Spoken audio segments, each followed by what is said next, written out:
Scud Radio, la radio de l'info. Bonjour à tous, c'est Pierre, bienvenue pour cette première émission de la SCO Radio. Et donc pour cette première émission, nous allons commencer par une SCO Interview. J'ai l'honneur de recevoir un vétéran pour cette première interview, vu que je reçois Jean-Pierre. Bienvenue Jean-Pierre, merci d'être avec nous aujourd'hui. Bonjour Pierre, ravi de répondre à ta demande et de répondre à tes sollicitations. C'est vrai que tu es une référence ici à Poitiers. T'es un des plus anciens conseillers de la boîte. T'as connu beaucoup de choses d'ailleurs. Alors, est-ce que tu pourrais me raconter un peu ton parcours, notamment avant Orange ? Mon expérience, je suis rentré chez France Télécom il y a maintenant 28 ans. Avant, j'ai fait 3 ans à la Poste et avant, j'ai travaillé un peu dans le privé, aussi bien dans l'informatique comme ingénieur commercial que dans la photocopie comme inspecteur commercial ou attaché commercial. Et puis, à France Télécom, depuis maintenant 28 ans, j'ai des expériences aussi bien en agence France Télécom qu'en service à l'international, en assistance à l'international, ainsi que 10 ans d'expérience en tant qu'attaché commercial professionnel au 10-16, et donc depuis 10 ans dans la téléphonie mobile.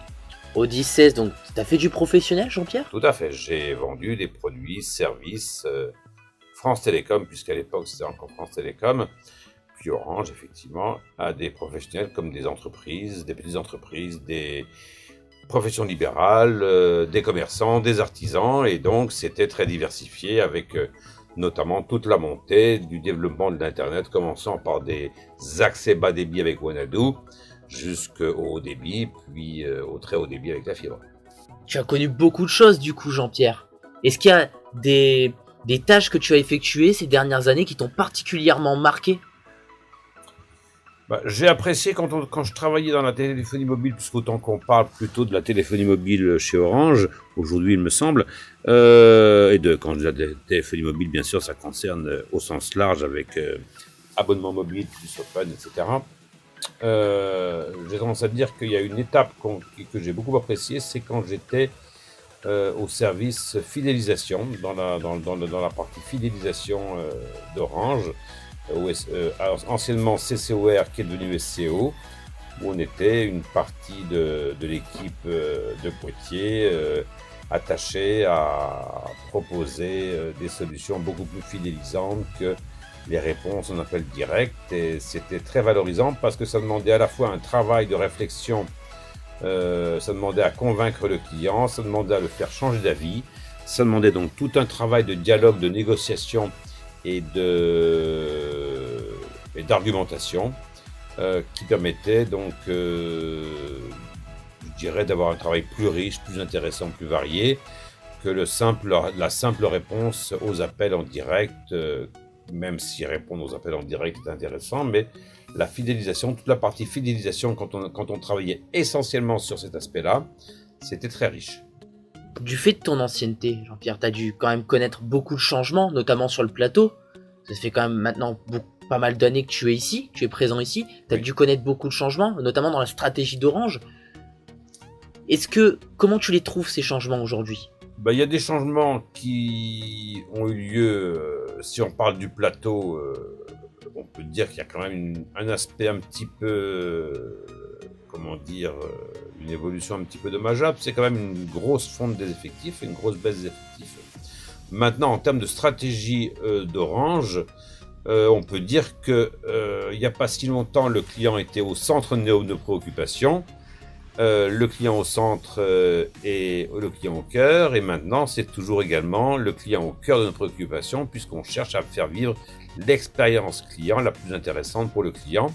Donc c'est toujours le client qui est grandement valorisé, avec notamment sur Poitiers toute la grande partie qui a été développée de la vache violette, où on a cherché vraiment à apporter un petit plus, voire un gros plus au client, pour que le client, en plus de sa demande, en plus de la découverte d'autres usages, ait un plus, voire 2 ou 3 plus par rapport à sa demande, et qu'il puisse se dire c'est différenciant, Et on peut dire que depuis déjà des années avant que Orange décide de partir sur le DD, donc différenciation, diversification, en termes d'orientation stratégique, on peut dire que déjà la différenciation, ça fait déjà assez longtemps qu'on la pratique chez Orange. Et je suis très content qu'on ait vraiment focalisé le discours sur le DD. Que penses-tu de l'arrivée du digital, cette accentuation vers le digital aujourd'hui d'Orange? Il y a un côté très bénéfique, c'est que le client est beaucoup plus autonome. Le client est beaucoup plus à même de choisir lui-même les solutions qu'il souhaite pour les mettre en place lui-même, faire ses propres choix. Et avec le développement exponentiel des accès au débit, de faire le maximum qu'il souhaite faire sur Internet et sur son smartphone.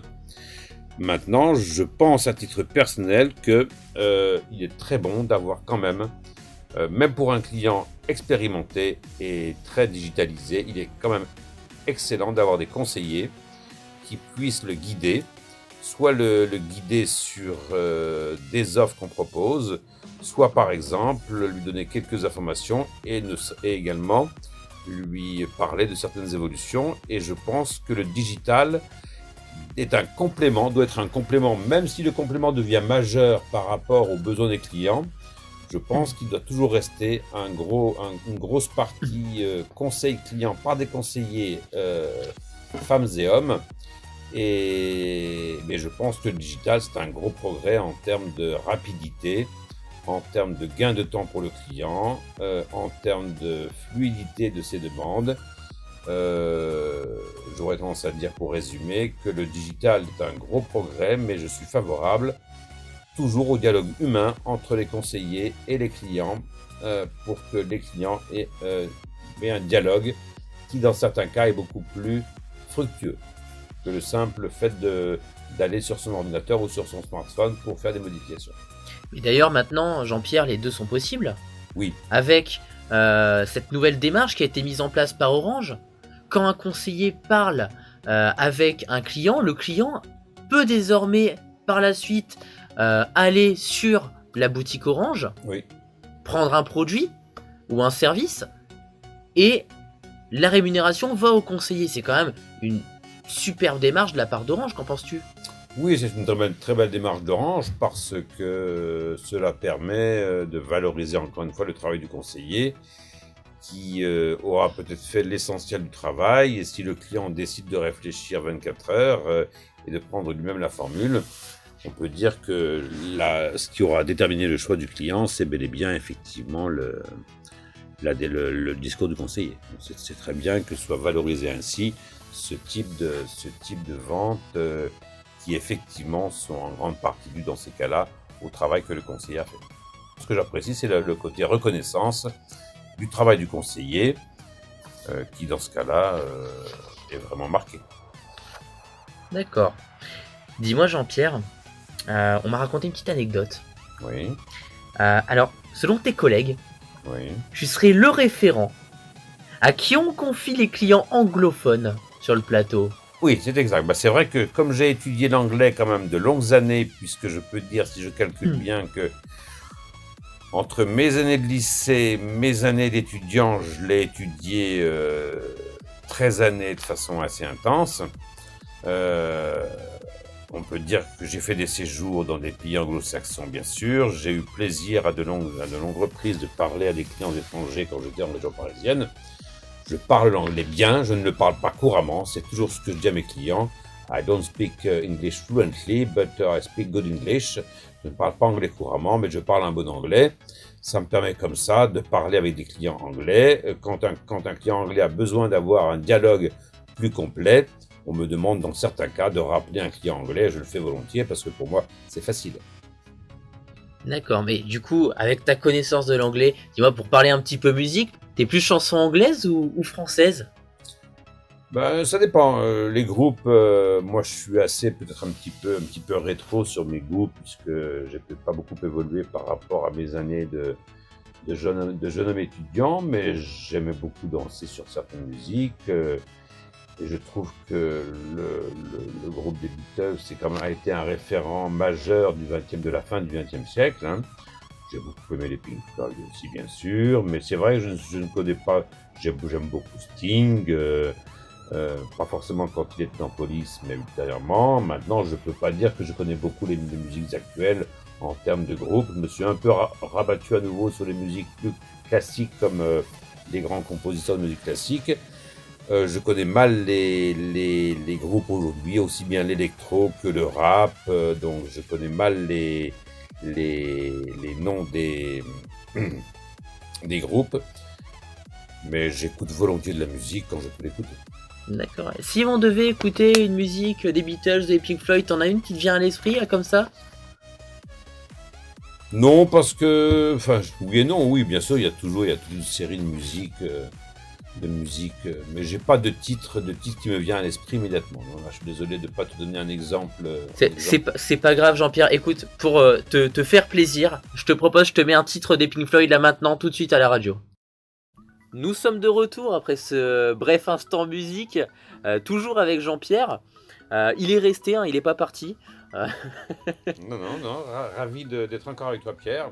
Je remercie encore une fois hein, d'être venu aujourd'hui, d'être le premier invité de la SCO Radio. Voilà, c'est un grand honneur que tu nous fais. Ben, l'honneur est pour moi également, bien sûr, puisque être le premier invité, c'est un honneur. Alors, pour repartir un peu dans le vif du sujet, Jean-Pierre, si je me trompe pas, t'es un grand compétiteur. D'ailleurs, tu fais du sport, Jean-Pierre, non?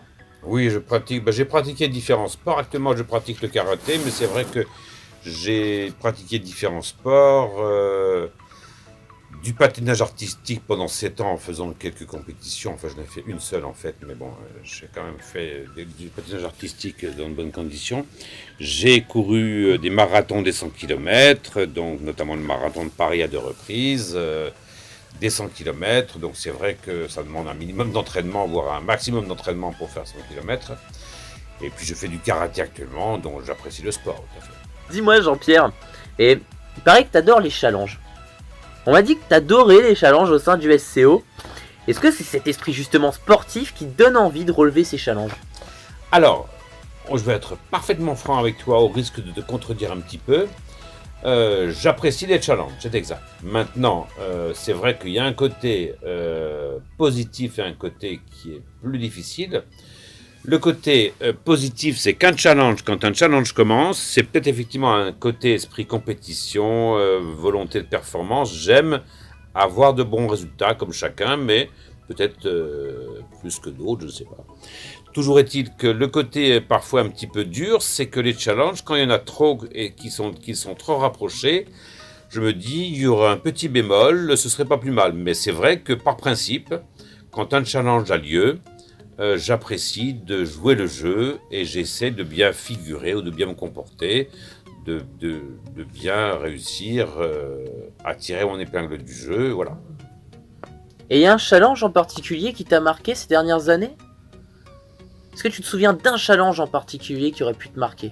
Ben, je me souviens que lors d'un challenge, mais je ne me souviens plus quels étaient les items à l'époque, j'avais gagné un voyage, en l'occurrence aux Canaries, auquel malheureusement je n'ai pas pu participer, mais j'avais donc bien marqué mon empreinte. Là, je suis content du challenge qui a eu lieu cette fin d'année parce que même si je suis 10e sur l'ensemble du SCO, ce qui est une position honorable et tout à fait bien, je suis premier sur le plateau de Poitiers. Donc en termes de satisfaction et de gratification, je suis content d'avoir terminé premier sur le plateau de Poitiers, même si au final, sur les 126 personnes classées, je suis 10e, donc en fait il y a 9 personnes au-dessus de moi, mais ça montre bien que j'ai pris à cœur, j'ai tenu à réaliser des performances de qualité. Alors bien sûr, il y a des personnes qui sont excellentes, je pense que je me suis très bien comporté, mais il y a 9 personnes devant moi, c'est très très bien, il y a des personnes qui sont remarquables, je considère que j'ai bien tiré mon épingle du jeu et j'en suis satisfait. Et est-ce que tu peux partager avec nous, me dire quelle est cette croyance, ce petit plus qui te permet de convaincre un client quand tu lui proposes quelque chose? Par exemple, quand tu parles d'un bouquet télé, si je me trompe pas, tu es un expert pour parler des bouquets télé, Jean-Pierre. Est-ce que tu peux me dire quel est ce petit plus? Qu'est-ce qui te permet de le convaincre? Je dirais qu'il y a 2 ou 3 items qui me paraissent très positifs. D'une part, je considère que le dialogue est toujours très positif. Dialogue, ça veut dire écoute, argumentation. Deuxièmement, je pense que faire découvrir à un client un service, un contenu est quelque chose d'également très positif. Il n'y a qu'un client à qui nous appelle pour ceci ou pour cela. Nous répondons à sa demande, nous proposons divers éléments concernant sa demande et d'autres éléments de son dossier. Quand on parvient par ailleurs à lui proposer de découvrir autre chose qu'il connaît ou qu'il ne connaît pas, je me dis que c'est un plus, vraiment plus, un plus, je dirais, c'est même pas un plus, c'est un plus, c'est-à-dire que le client a quelque chose de nouveau qu'il découvre, le fameux nouveau de son cas, hein. Dans son cas il y a le N de nouveau, et le client ainsi a moyen de découvrir d'autres éléments, et je considère que il en ressort nécessairement plus content de son appel chez Orange, puisqu'il repart avec le plus souvent réponse à sa demande, satisfaction de son besoin, et en plus, il repart avec dans son caddie quelque chose d'autre, qui le plus souvent, puisqu'on cherche à valoriser ces nouveaux services, sont à un tarif soit gratuit pendant X mois, soit à 1 euro pendant X mois, auquel cas, pour le client, c'est transparent en termes de coût. Et je pense que ça, c'est très positif, qu'on lui fasse découvrir ciné-série, Bwin, s'il aime le football et le rugby, qu'on lui fasse découvrir La Famille ou autre chose, ou Pickle. Je pense que c'est très très bien d'arriver à donner quelque chose en plus au client. Et finalement, c'est un peu, comment tu annonces la chose, c'est un peu un détachement au niveau du produit, mais vraiment lui apporter quelque chose en plus touché, tu parlais, qui ressort content de ça, c'est vraiment toucher ses émotions finalement au client. Ça touche ses émotions, tu as raison d'employer ce terme émotion, puisque c'est quelque chose de très très important actuellement chez Orange. Et je pense que effectivement, quand le client a une empreinte grâce au dialogue qu'il a avec nous, a une empreinte concrète dans son panier ou dans son dialogue, il ne peut qu'être satisfait et avoir envie de rester chez Orange. C'est effectivement également enfoncer une porte ouverte, mais il est bien évident que la croyance qui paraît très très très très nette, c'est que le client à qui on apporte un plus, c'est quelque chose de très fidélisant, en plus que ce soit quelque chose de très gratifiant, et il a vraiment le sentiment d'avoir appelé pour avoir des réponses. Et puis derrière, tu as été là pour lui. J'étais là pour lui, je lui ai fait découvrir, encore une fois, le mot découverte. D'ailleurs, c'est pas un hasard non plus si on met le mot découverte dans les items des éléments majeurs du travail qu'on doit réaliser. Tout à fait. Et dis-moi Jean-Pierre, avant, donc c'est vrai que maintenant tu es très à l'aise pour parler notamment des bouquets télé, mais avant tu n'étais pas forcément, je veux dire, il y a eu un apprentissage pour ça. T'as pas toujours été autant à l'aise. Comment t'as fait pour t'approprier ce domaine ?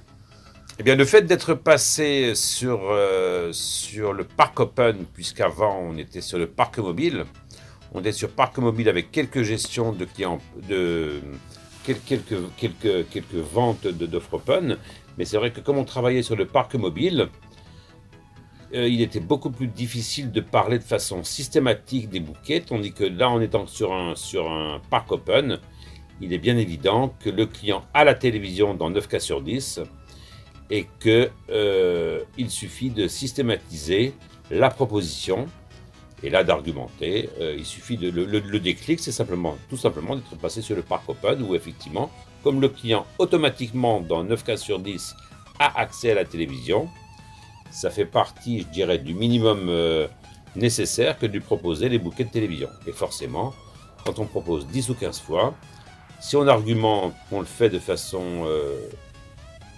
normale et intelligente, je dirais, on arrive forcément à décrocher quelques ventes.